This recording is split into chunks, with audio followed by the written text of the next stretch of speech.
Would you repeat the question one more time? What can you as local officials do to prevent gun violence in our city, despite the preemption from Tallahassee? So, what can you, as what if elected, able to do about gun violence in the city, regardless of what other things are happening in Tallahassee? I'm Ralph Smith again, running for District 5. As you know, the state does not allow local municipalities to do any legislation related to gun violence. But we really need to talk to the specific of the problem, and that is that crime and violence is really coming out of needs in the community. If we have economic development, more jobs for our people, better housing where people can live safely, then crime is going to naturally go down. So I think that's the answer, is that we need more economic development. In fact, I have a plan that would help boost business development in East Tampa, Tampa specifically, but East Tampa in particular. That it's going to help our violence. Jeffrey Rhodes. I think community involvement with our neighborhood associations, community relationships with our police department. We may not be able to overturn laws that have been established nationally or even the state, but we can do something about our community. What we need to do is work with our current police establishment, whether it's the city or the sheriff, and come up with a viable plan to get these guns out of our young people's hands. And let's keep in mind, well, these violence taking place, they're taking place in our neighborhoods, and mostly black neighborhoods. Again, economic development is a priority. I think if we take a proactive look at all these items and go one by one and get our community involved, neighborhood association, Tampa Police Department, the sheriff, I believe we can start seeing results. Ma'am, thank you for the question. As the only candidate up here who's actually had to carry a firearm 24/7 for 26 years, I understand. I understand what has to happen. Economic empowerment, again, I talk about it, and I want to talk about that a lot. When I was a boy, we had officers in every community park at PAL. Officers who were committed to children, committed to understanding and helping. We have to get back to some of those old teachings and making sure that we have officers, city workers involved in our youth programs and our youth facilities to educate, to motivate, to make sure that they understand what it is to become a citizen, an adult, and what their role is. We won't be able to take all the guns off the street. The police department can't do it. Guns are in everyone's community, not just East Tampa. And they show up at any time, at any moment. So I'm a very supporter of making sure we can get guns off the street. And hopefully Susan Valdez is here. She can help get some legislation to get that done. Thank you for your service, Susan. Thank you, Ella Coffey. Thank you, Ms. Elizabeth, for the question. First of all, some of the things we can do as a community is understand what the root problem is, why students walk the streets feeling they need a gun to be safe. What is that problem that's causing that issue? Gun violence is a nonpartisan issue. We can work with our state reps, our state senators, and have the bills drafted that's going to help do away with some of the issue or to build upon helping our communities, but we have to work with our state legislators in that aspect. Also, there are organizations out there like Moms Demand Action that's working to try and help these issues right now in our community. We have many organizations that understand that root. They want to go into the communities, and as a council member, you have the bully pulpit. Sometimes you can just say something on the diocese that brings a little attention to a particular area, and I want to be able to help do that as a council member. Thank you. How much time do you have to answer? 1 minute. Oh, minute? Okay. I haven't been a victim of gun violence recently. One of my room props was shot up with a 9mm with about 20 bullets holes through it. So I understand it. And there's nothing you can do. It comes down to mental health. It comes down to the fact that we have economic impoverished areas and we don't have enough jobs for these young folks. And when they've solved their problems, they don't have conflict resolution. They surround conflict. Hey man, boom, I shoot you. There's no more conflict resolution with students. So we need to start as young as we can. We need to start let students know there is a way to solve your problems and your anxieties. besides committing crime and having gun violence. And I think that we can be an advocate, although we can't do anything, we can advocate for the legislators to make a difference and to make a change as a city council person. So what I would do is be advocating, but I would also be educating, and I would start with the youth, and I would definitely make sure that they understand the consequences of gunfire. In fact, I agree with Joe. I agree with Joe because when we were all kids, how many of us heard about gun violence? No one. But when you get back to society today where everything wants now, everything we want it right now, we want to see, you have your Texas, you have your computers, you have the movies. Name me one movie in a year that you didn't see 10,000 people die. Darn any. You see these movies now with all these new type of spacecraft and these guns that you've never been invented, that they shoot, they have this, they kill everybody, and it starts working on the kids' minds since they're kids. They think that's part of normality. There is no normality in gun violence. So what's happening to us is we're going into the next sector of this generation that all they want to do is whatever they see, they learn. They're smart. However, gun violence kills. And I agree that through government working together, corporate from Washington to Tallahassee to Tampa and all the other cities, it has to change. Thank you. Well, when I was a kid, we did hear about gun violence. When I was a kid, that's when Columbine happened. When I was a coach to high school students now, that's when Sandy Hook happened. So you hear a lot of folks talking about a strong community is how we prevent gun violence, and that's true. I'm here and I talk about community centers. I talk about how we can build strong neighborhoods. But I'm going to take the bait and say we need to do more than that. We need to do more than that. One of the girls that I used to coach, she should be a sophomore at FAMU right now. And she's not because she was going and picking up her brother one day and she got caught in crossfire. And she's not with us anymore. We need to be seeing how we can cut down on billboards for the gun show locally. We can cut down on that. We need to follow Gillum's lead. He challenged the preemption on gun control and he won. Unfortunately, my opponent had the opportunity to do this back in '98 and hold gun manufacturers liable, and he chose not to do it. He said cars kill more people than guns do. What do where do we stop? We don't stop with either.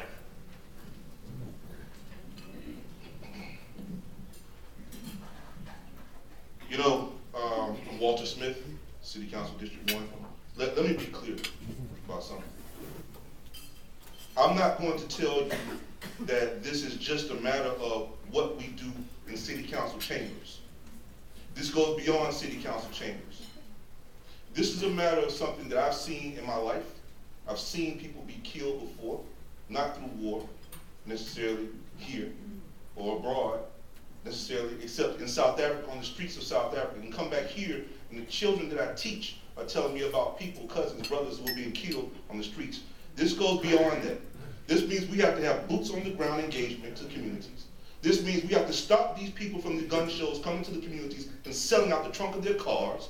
This means we have to identify these people. This means we need to put them behind bars. This means we need to make sure that we are working with legislators to fight against this preemption that's happening right now in the state of Florida, that's stopping us from making the rules and regulations that can save our city. That's what this is about. Thank you. It is very hard to add anything different than what all these gentlemen have said, and ladies, and because everything they said applies to what needs to be done in this city. We do have some programs going on right now. A friend of mine is a mentor in an East Tampa community, and having police officers getting friendly with the neighbors and knowing them and being seen on a regular basis makes a difference. And knowing number one, the police aren't the enemy. Number two, mentoring them, because some of them don't have fathers in their homes. These are extremely important. I lived in Chicago for 4 years. I saw the things that go on, and I remember when I was in school back then and worked in the nightclub, someone get mad at you and they'd say, "I'm coming back after you. I'll get you with a gun. I'm coming back with a gun." And you would laugh. Yeah, sure you are. Nowadays, it's not funny. They don't have to go anywhere with the gun. They're usually carrying it on them. We need to make serious changes. And I think the one that I think is the most important to me is the gun shows. the gun shows and the people, like you Thank said, Walter, you. added trunks are wrong. It's tough to argue with anything that anyone up here on the panel has said, except that I will tell you the question was about what we can do as city council. One of the things that we can do as city council is support something that Mayor Buckhorn has been a strong proponent of, and that is the stay and play program. So we as city council in the budgetary process, we need to not just support stay and play, but we need to expand it. That's where we're opening up our public schools. We have Lynn Gray over here from the school board. We all know how important public education is, but we have all this infrastructure. We need to make sure that it's funded, that we have the places where kids can go after school and before school and occupy their time. Some of these centers are open until midnight. There's 9 of them around the city, but we could expand that and get the kids off the street. But again, I agree with everything that's said, and we could go and talk to Susan about the legislature and things that need to be done. We talked to Julie Holt in the Public Defender's Office and talk about her perspective. But Andrew Warren is our state attorney. People have solutions. City council can control one thing, and that's the city of Tampa and the budget. Thank you. Miss Elizabeth, great question. Gun violence is just a symptom of some other problems we have. Homelessness, amphetamines, barbiturates, opioids. It's called mental health. And we need to take a look at all of those things. This city, you can go and buy a gun out of a newspaper. You can go to a gun show and walk away with a gun. Maybe we need better, stronger ordinances, longer waiting periods. You have to be 21 to buy a weapon. We're going to need help from the state, from the county, to close these gun show loopholes. And as your city council person, I will be working with federal government, I'll be working with state government and Hillsborough County to help close those loopholes at gun shows and to have waiting periods if you buy a private weapon. Thank you. Adam. Thank you, Yvonne. Adam Banner. This question is regarding affordable housing. I think most of us enjoy the revitalization that's going on in downtown Tampa with all that Jeffrey Vinnick's doing and the waterfront and everything that's going on.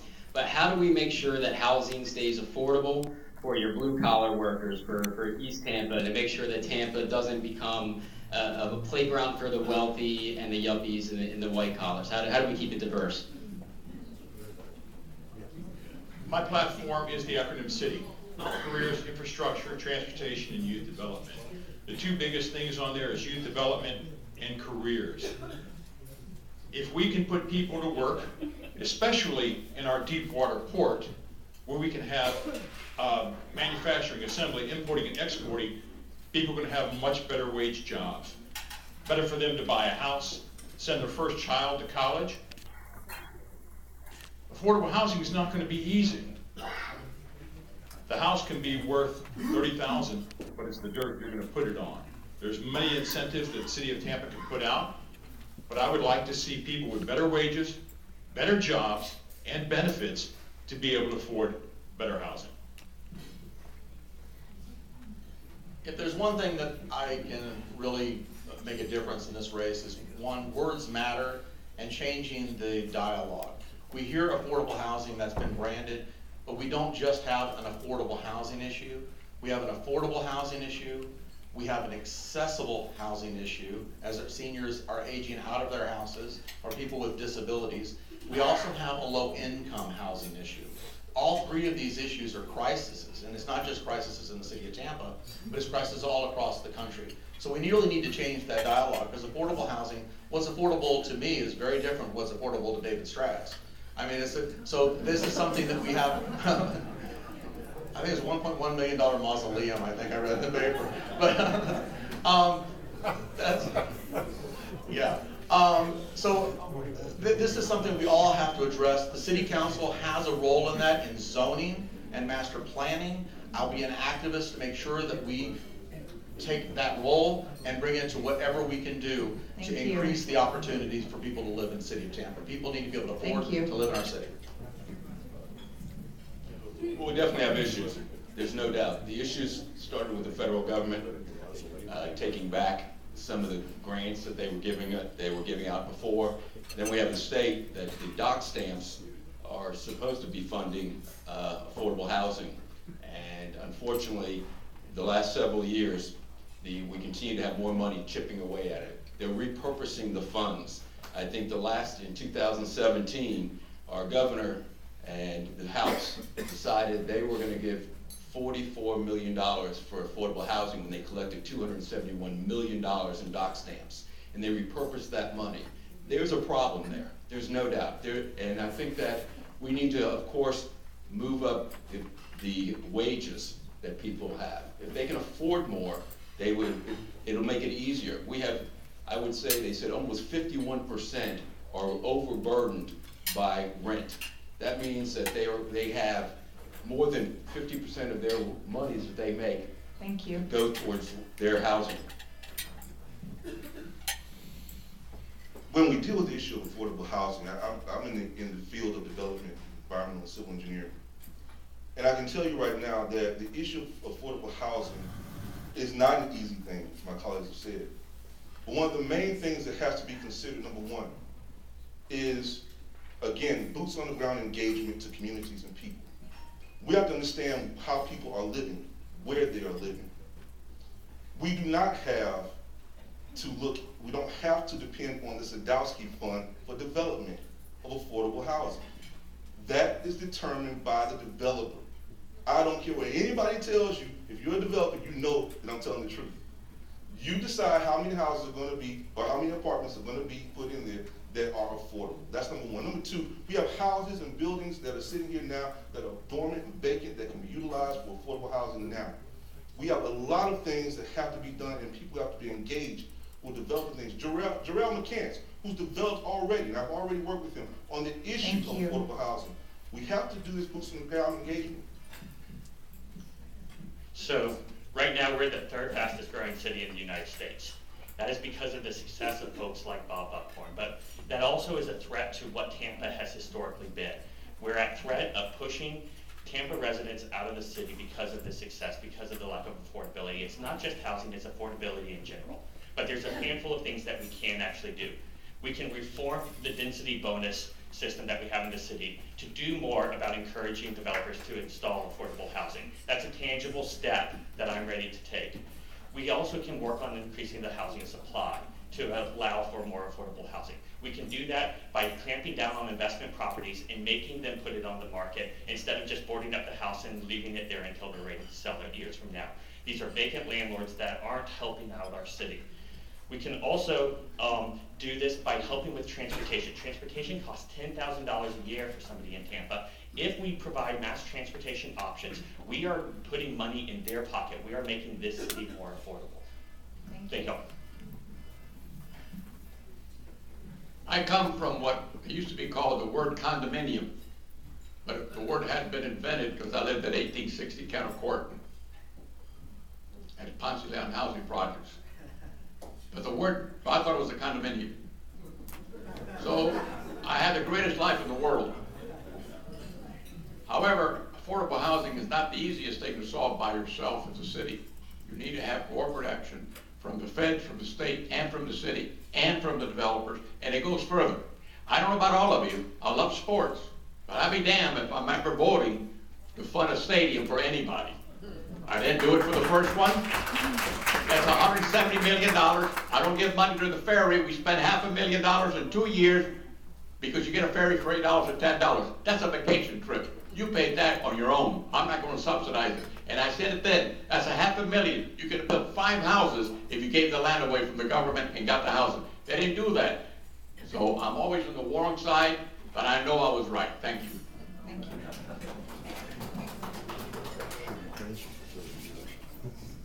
Affordable housing.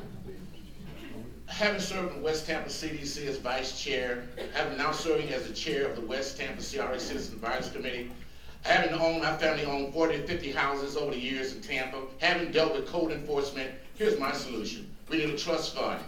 We need to take any money from code enforcement fines and liens, put it in an affordable housing trust fund. Any property that we acquire from code enforcement, we need to put it in a housing trust fund. All code enforcement activities should be set up for affordable housing. Next, what we should do is create what Baltimore has done, what other cities have done, inclusionary zoning. Create an affordable housing, like we got a tree bank, you want to cut down an oak tree, put money in there for the displacement of that tree. If you want to build a property without affordable housing because we got exclusionary zoning, then you put money into that account to say that you didn't build affordable housing. But that way we would